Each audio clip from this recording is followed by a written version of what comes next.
Last weekend I was gone. I was on an 8-day silent retreat. It's part of a program that I'm involved with for continuing education. And yes, priests go for continuing education too on an occasional basis. It's a 3-year program. I'll go 3 times a year for about a week up to Chicago area, just north of Chicago, in order to be with about 70 other priests from around the country. It's really very enriching because you get to meet priests from many different places, get to hear about their particular parish and their assignment and maybe what the culture of the diocese is like as well. So during that time period, though, I was in one place. So people have asked me this week, well, how was your retreat? Well, I'll give you a little bit of insight because I will tell you that it was much colder than I would have preferred, and I was very unprepared. One day I went out for a walk and I put on about 5 layers of t-shirts, hoping that that would help to keep me warm, but it did pretty good for my body, but not for my hands, and I was kind of chilly. The food, which apparently is something very big there in Chicago, I really couldn't tell you about because it was pretty dreadful in the retreat center. In the conference center where I was, I ate a lot of lettuce all week long. They had a salad bar. So it was kind of like going back to college, and kind of whenever I see pans of food that they're serving out of silver trays, it's kind of like I back off, and I kind of think it's not sure how that's actually going to taste because it is mass produced is what I would say. But all the more it is food. I couldn't really talk to anybody, so I didn't have that opportunity to get to know the other people that I was with all week long. We would go and sit at tables in the refectory. It's actually part of the seminary at Mundelein. We'd go and sit at tables in the refectory, and one table for about 8 people, and just sit there looking out the window. I was afraid if I looked at somebody, I might start laughing, so I didn't really want to do that either. And really, the silence wasn't that hard because the environment, the atmosphere really encouraged it. 8 days. So when I got back this week on Wednesday, my first morning back, we had confessions with the 3rd graders. And I was walking by after the confessions, and one little guy, he was sitting right here, and he said to me, he said, "Father, were you really silent for 8 days?" I kind of felt like my conscience was talking to me or something, and had to review it and say, well, did I really do what I was supposed to do? I said, I was silent for 8 days. And he said, well, guess what? On Sunday, I was silent for 5 minutes. So I said to him, I didn't say to him, I thought, well, you know what? He's 9, I'm 49. So maybe it's kind of all in perspective of what our age is. If you're 80, maybe it's time for a 16-day retreat at this point of silence. But it was a great experience. Overall, what can I say except that I spent 8 days with God. I spent 8 days just being with the Almighty, and that's really a privilege. And I know that not many people often have that privilege or that opportunity. So I'm very grateful to you as parishioners because it kind of gives me the opportunity to do something like that. I'm grateful for my vocation because it was great just to be with God. And that means that was who I talked to. Every day I did speak with a spiritual director for about an hour in the morning. Had a good conversation. I was a little bit wound up when I would go in for my appointment and I would be yak because I thought I got to get it all out. I've only got 45 minutes. But it was 8 days really to relish God's love. To relish not only his love for me, but my love for him. And also really to think about how I was looking at God and God was looking at me. And that's something kind of that each one of us can really think about, that we may look at God and have this picture up there of God, but do you know what, my friends? He's also looking down at us. So as we look at him, he wants us to love him.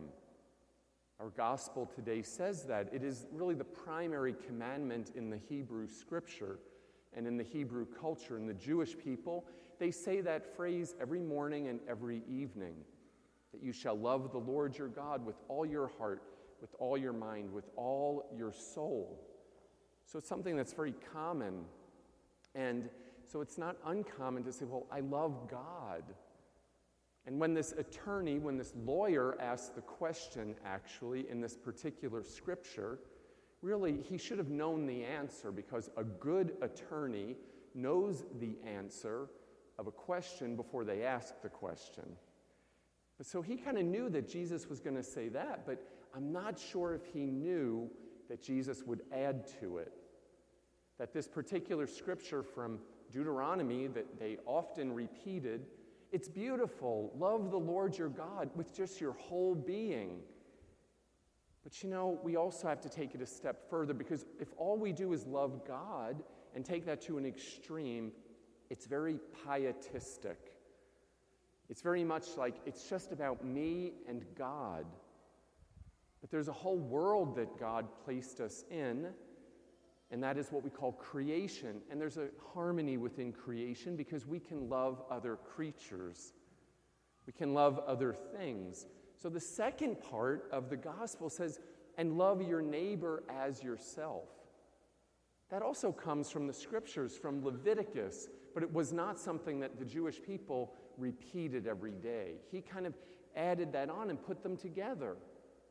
And really, they go together, because if we truly love God, the next step is we're going to have to love our neighbor because we see God in one another.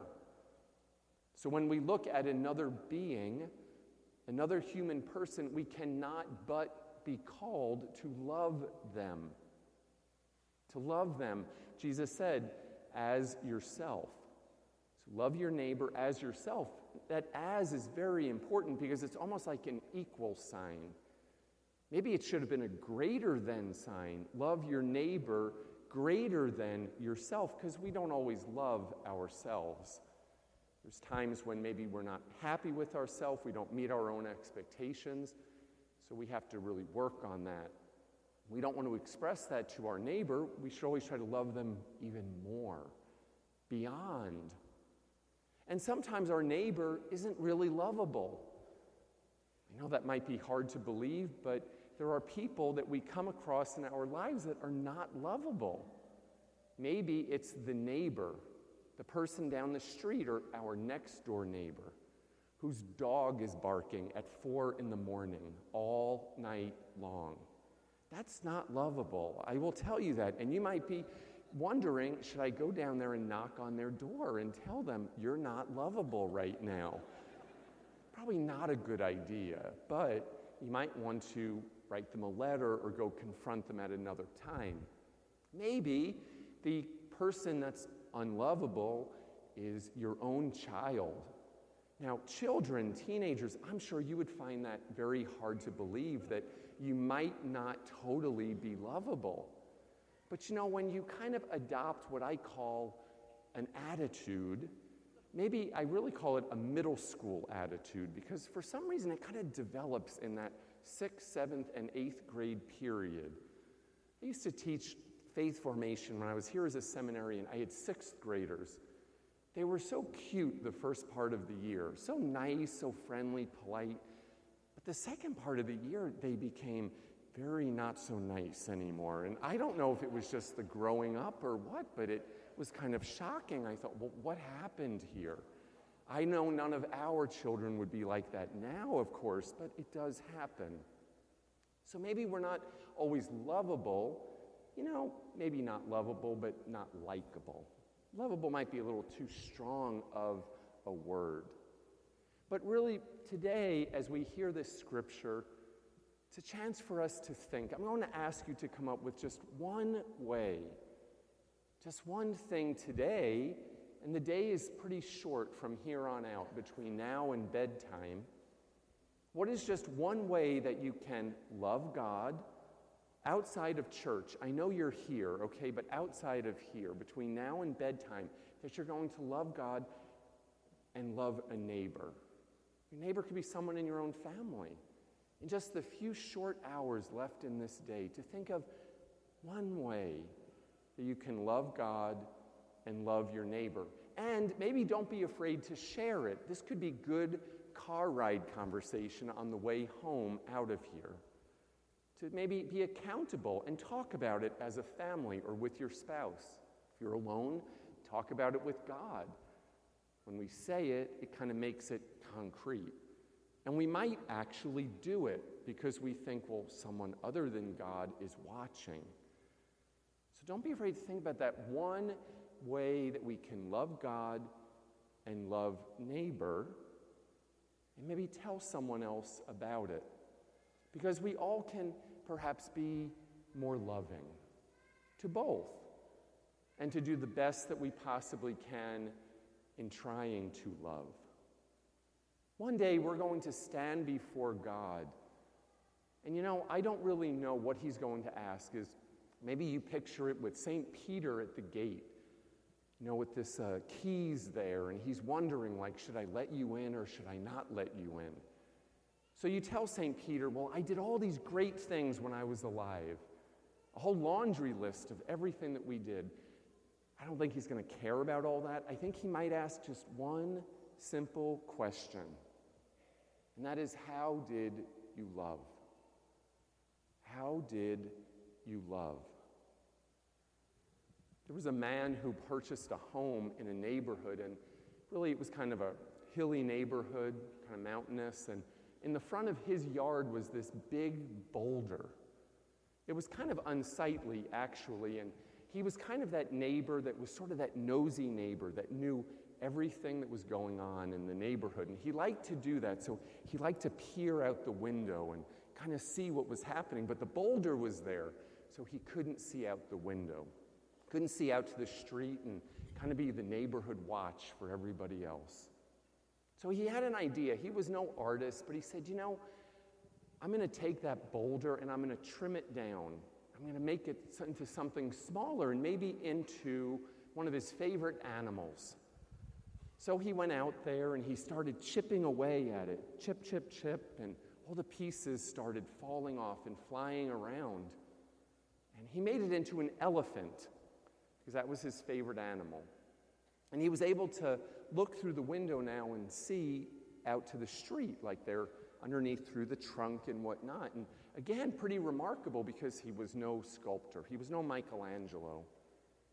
So one of the other neighbors came over and said, wow, you got rid of the boulder. And in a nice way said, I just love the elephant that you made there in the front yard.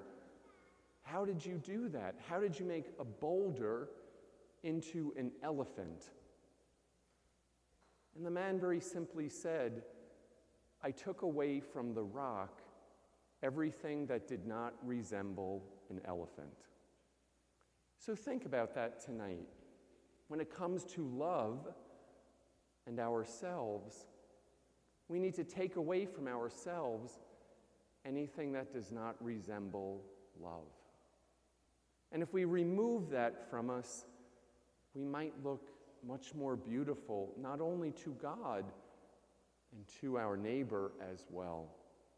And I can assure you it's something we can do every day.